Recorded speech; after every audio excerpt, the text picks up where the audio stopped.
So this project is funded by a grant the City of Santa Fe Springs applied for from the Southern California Association of Governments. The grant is funded by the State of California Department of Housing and Community Development. And it's through their Regional Early Action Program. And the Regional Early Action Program is funded by the California Legislature as a way to address the housing crisis by promoting the construction of more homes. Let's see, do I have a report here?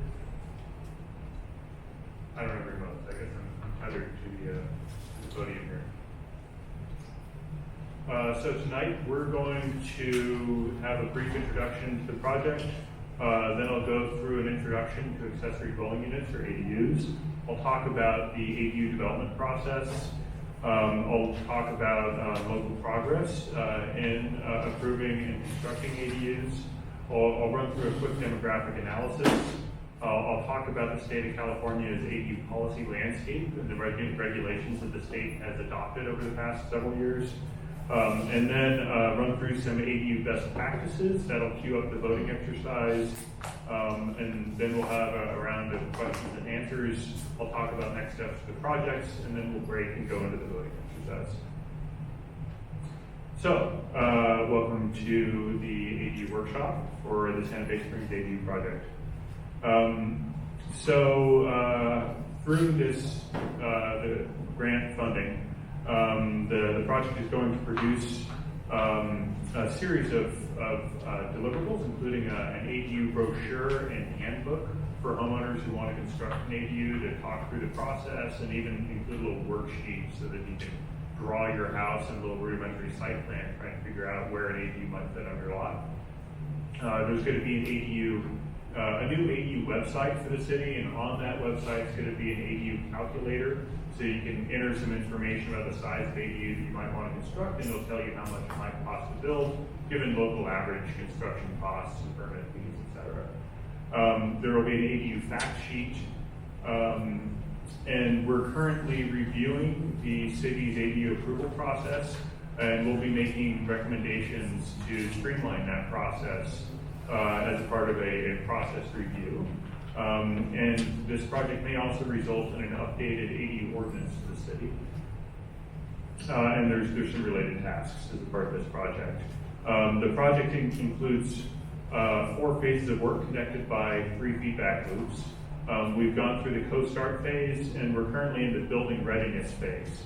And coming out of the learning feedback loop, this workshop is part of the learning feedback loop. We want to learn from you, the people of Santa Fe Springs, as to what you would like to see in the ADU program here in the city, what kinds of ADUs you might want to build, and based on what we hear from you, we'll go into the planning feedback loop and the co-design feedback loop, which has actually already begun on a parallel track. One of the deliverables from this project is 5 sets of ADU plans that we hope will become pre-approved by the city of Santa Fe Springs, so that you can select from one of those 5 plans. It'll be pre-approved, and all you'll need to do is pull the permit for that plan and find a builder to build it for you, so it'll shorten the approval time frame. Finally, we'll integrate all the recommendations from the plan into the action phase, which is where we take recommendations to Planning Commission and City Council for any recommended changes to policy or program. So what are accessory dwelling units? ADUs are a family-friendly, community-creating form of housing that have been around for centuries. Each ADU is a small residence that shares a lot with a larger primary home, with facilities for living, sleeping, eating, cooking, and sanitation. That's the legal definition of an ADU. It has to have all of those elements. An ADU may also be known as an accessory apartment, an alley flat, a back house, a backyard bungalow, a basement apartment, a carriage house, a coach house, a garage apartment, a granny flat, a guest house, a guest cottage, an in-law suite, a laneway house, a mother-daughter house, a multi-generational house, an Ohana unit, a secondary dwelling unit, or a sidekick home. Does anyone have a favorite name for an ADU from that list? Anyone have a favorite? Ohana. Free likes Ohana. I kind of like Ohana too. I'm not a huge fan of the name accessory dwelling unit. It's just so dry and dull. I kind of want a jazzier name for an ADU aside from that acronym. So yeah, come up to me later if you settle on a different name that resonates with you more, because I'd love to hear it. There are, in this presentation, we're going to be classifying ADUs into 5 categories, and so I want to run through the definitions of those 5 categories. ADUs can be built as entirely new structures or can be created by converting part or all of and or adding to an existing structure. So the 5 types are an attached ADU conversion. This is where you convert to an ADU from a former attached garage or other space. A detached conversion. This is where you convert to an ADU from a former detached garage or detached accessory structure, such as a shed. A new attached ADU, which is where you build a new ADU that is attached to a house. A new detached ADU, which is new construction in the yard or the driveway or somewhere else that's not part of the home. Or a junior ADU conversion. A junior ADU is a specific legal thing that's under 500 square feet.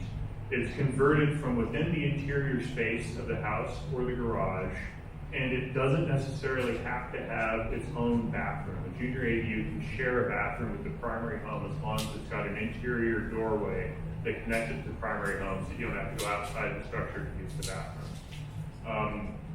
Junior ADUs also have a special requirement for owner occupancy that does not apply to other types of ADUs. When you pull a permit to build a junior ADU, you then have to record a covenant saying that either the main house or the junior ADU will be occupied by the property owner. And that covenant goes with the land, so when the home is sold, the new buyer also will have to live in either the junior ADU or the main home. That requirement does not exist for any other type of ADU except for junior ADU. So why are ADUs important? ADUs provide neighborhood scale options for more affordable housing.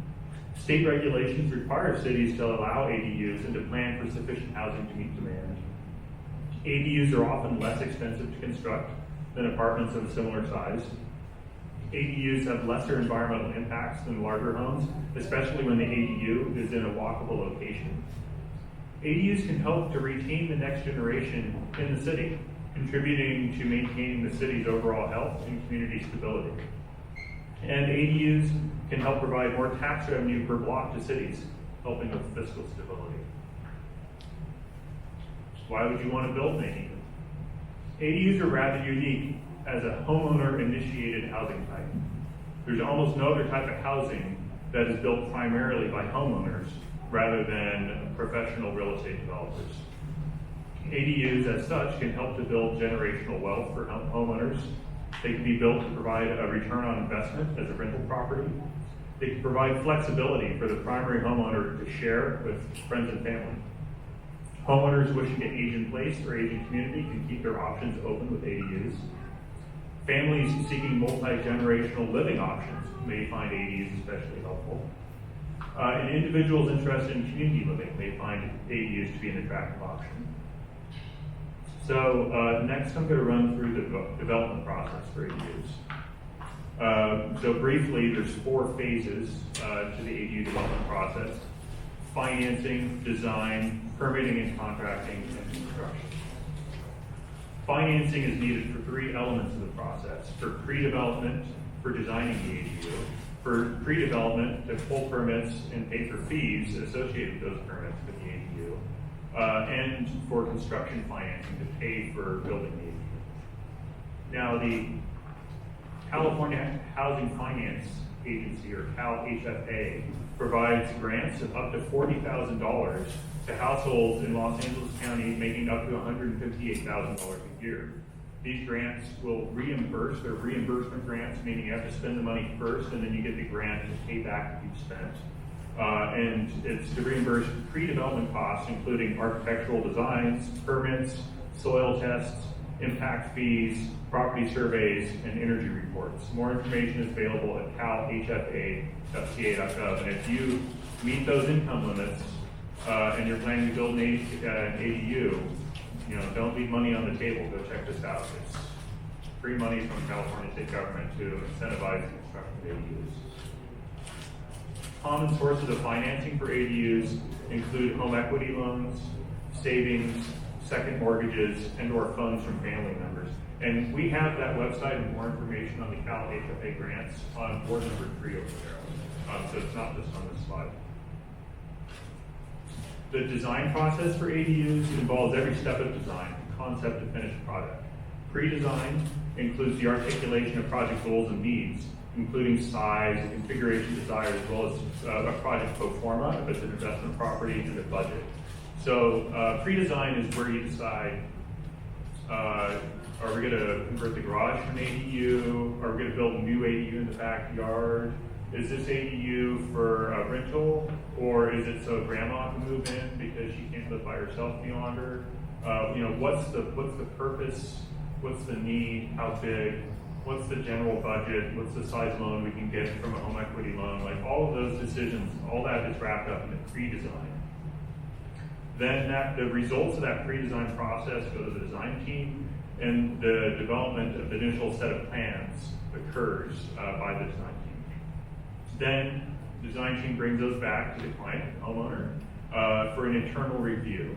And any adjustments are made to dial in the design on paper to match the vision and aspirations of the client.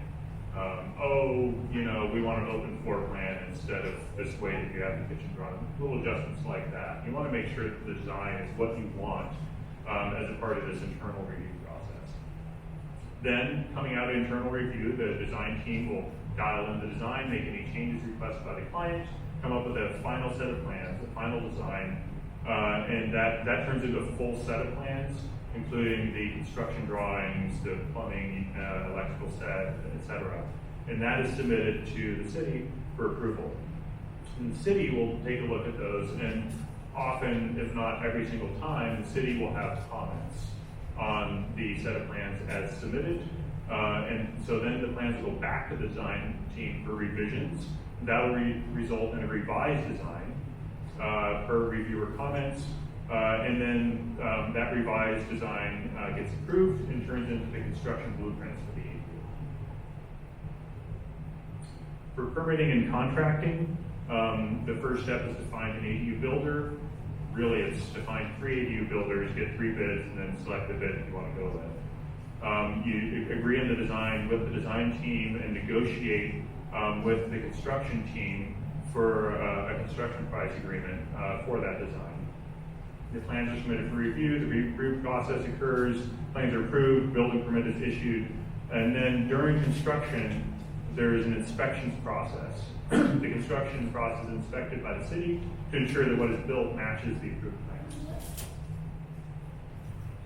And construction occurs in phases. The first phase is site work. This includes any excavation, in-ground utilities, drainage, grading, any kind of digging and related tasks.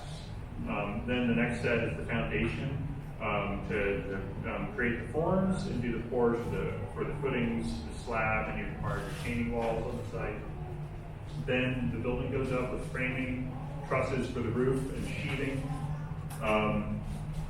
Sometimes on a job site, you'll hear guys say sheeting, but really the proper term is sheathing. Sheathing comes from, I believe, the ancient Romans. Your sword would go into your sheath, and the sheath protects the sword from the elements. And so in the same way, the sheathing on the outside of a home protects the home from the exterior elements. So that's where the etymology of that word sheathing. After that is installed, then the roof can go on the house and the siding can go on over the sheathing. Part of the purpose of the sheathing is to give something to nail into when you're installing the siding. And the siding is the exterior skin of the house. And then once that's in, the doors and windows and skylights can come in. Once those are installed, dry-in is achieved. and that's a critical milestone, because once you achieve dry-in, then you're ready for the rainy season. And inside the house, utility rough-in for plumbing, electrical, heating, and cooling systems can occur. Then insulation and drywall seal the utilities inside the walls. And interior and exterior finish can occur with finished carpentry, cabinetry, flooring, painting, fixtures, landscaping, exterior lighting, irrigation, maybe a gray water system. And so that's the traditional construction process, what we call stick-built construction. There are some alternatives to that process, and all of these alternatives allow the design process to be dramatically shortened, and some of these also allow for the permit approval process to be shortened. First is modular ADUs. This is when an ADU kit is constructed in a factory, delivered to a site, and assembled in days rather than months. Pre-built ADUs are when an entire ADU is constructed in a factory, delivered whole to a site in a single day. Tiny homes on wheels, where they're legal, or if legalized within Santa Fe Springs. This is a home on wheels that's constructed in a factory to a mobile vehicle code rather than a building code, and then delivered to the site by vehicle. And then finally, there's pre-approved ADU plans. And this is when a set of plans for ADUs are pre-designed and approved and allow the applicant to get to the construction phase sooner. And we will be delivering 5 sets of ADU plans as part of this project. So now I'm going to talk a little bit about the local ADU context here. I just want to make sure you can see that. It's going off the edge of the screen, so I'll read it to you. So this is a Zillow chart I pulled a few weeks ago for Santa Fe Springs. And it shows that since early 2013, home prices in the city have more than doubled. So they've gone from $299,000 to about $716,000, the average price per home in the city. And household incomes have not kept pace with home value appreciation. So ADUs provide an opportunity for lower cost homes that match the scale of the neighborhood. And for this reason, and due to the state policy shifts, ADUs are gaining in popularity. So in 2018, the first year that any ADUs were approved in Santa Fe Springs, ADUs actually represented 10% of all the homes permitted in Santa Fe Springs, jumped from 0 to 10% in 1 year. The next year, they increased again to 80% of all housing approved in the city. In 2020, 100% of all housing approved in Santa Fe Springs were ADUs. There's no other type of housing approved in the city in 2020. ADU approvals doubled again from 2020 to 2021. However, in 2021, other types of housing were also approved, so they no longer represented 100%, but they still doubled year over year from the previous year. So there's 2 things going on here. One's positive, right, which is that ADU approvals are increasing very rapidly. The other is negative, which is that look at 2020. No other type of housing was built in Santa Fe Springs in 2020. We should really be seeing a diversity of new home types built in the city, and that wasn't happening in 2020. So there's a little bit of positive and a negative story going on here. In terms of distribution within the city, all of the ADUs approved to date have been on the western side of the north half of Santa Fe Springs. In terms of the density of ADUs, no block in the city yet has a density of more than 1 ADU for every 20 acres. That is, it's about 0.05 ADUs per acre. It is the most dense that we've seen of ADUs so far. So they're kind of scattered throughout the city, but that's still a very low density of ADUs in comparison to other cities in LA County. About 32% of all parcels in the city allow residential uses and therefore ADUs, or about 3,400 out of 10,800 parcels citywide. And 7.2% of all acreage in the city allows residential uses and ADUs. So Santa Fe Springs is largely a non-residential city, right? But for the small portion of the city that is residential, that's where we're seeing ADU construction. In terms of the ADUs that have been approved, New detached ADUs have the largest average size of all the types that have been approved, coming in at an average size of about 745 square feet.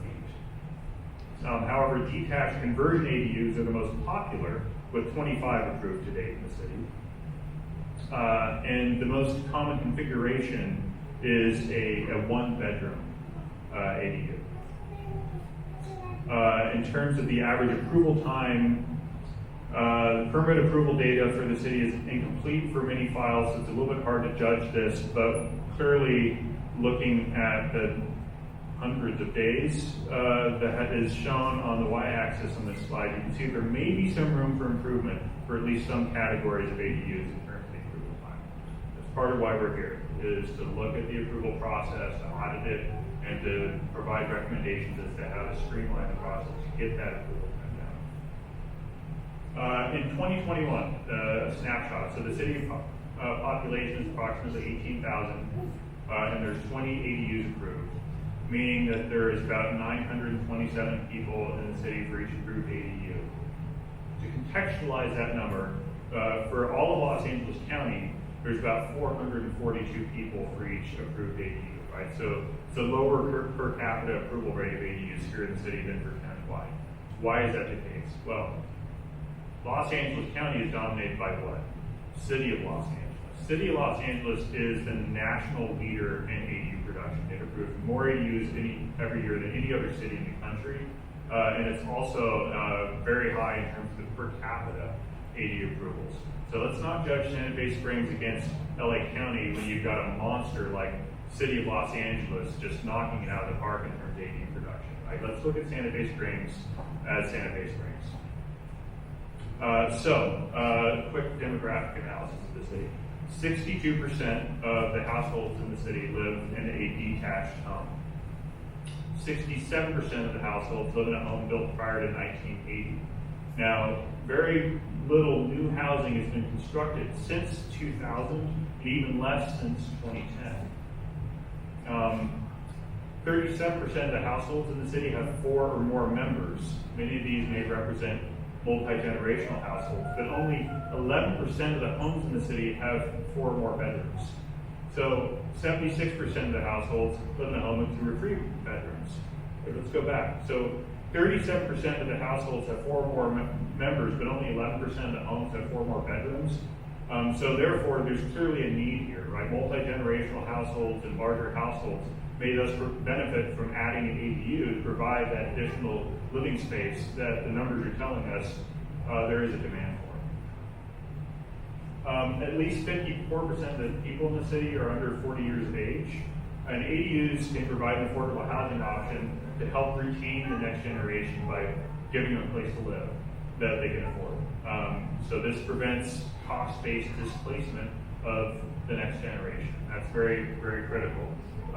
To give people the option to stay in the city they grew up in. That's really important.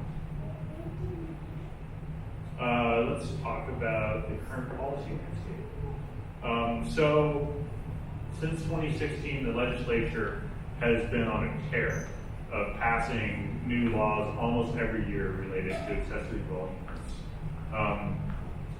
So as it stands today, the net result of all of the legislation that's been passed is that cities must now approve ADUs ministerially rather than using a discretionary process. Ministerially means that the planner just approves based on the facts of the application. There's no discretion allowed. And the facts must be based on objective standards such as size, configuration, setback, and placement on the lot. The state provides a guaranteed ADU height allowance of 16 feet or greater. The state ordinances specify no maximum ADU height. It's up to the city to specify the maximum ADU height, but that must be at least 16 feet. And housing elements must include a plan to incentivize and promote the creation of ADUs that can offer affordable rents for very low or moderate income households. State ordinances establish the maximum set of standards that local agencies can use to evaluate the proposed ADU, and no additional standards other than those provided in those new state ordinances can be used or imposed. State ordinances do not limit the authority of cities to adopt less restrictive requirements for ADUs, such as allowing for two-story ADUs or allowing ADUs to replace driveways within the front setback. In terms of parking, there is a very specific set of rules around parking. So no parking standards may be required for ADUs that are within a half-mile walking distance of public transit, within architecturally and historically significant districts, when on-street parking permits are required but not offered to ADU occupants, or where there's a car share vehicle located within one block of the proposed ADU. So here's a map of Santa Fe Springs. And so ADUs are allowed on parcels that are zoned for residential. That's R1, R1D, R1PD, R3, and R3PD. And so there's 3,400 total parcels that allow ADUs in the city. Of those, parcels within a half mile of transit are in the pink color. Is that showing up? Yes. And so there's like 2,600 parcels within a half mile of transit, and there's 802 parcels not within a half mile of transit.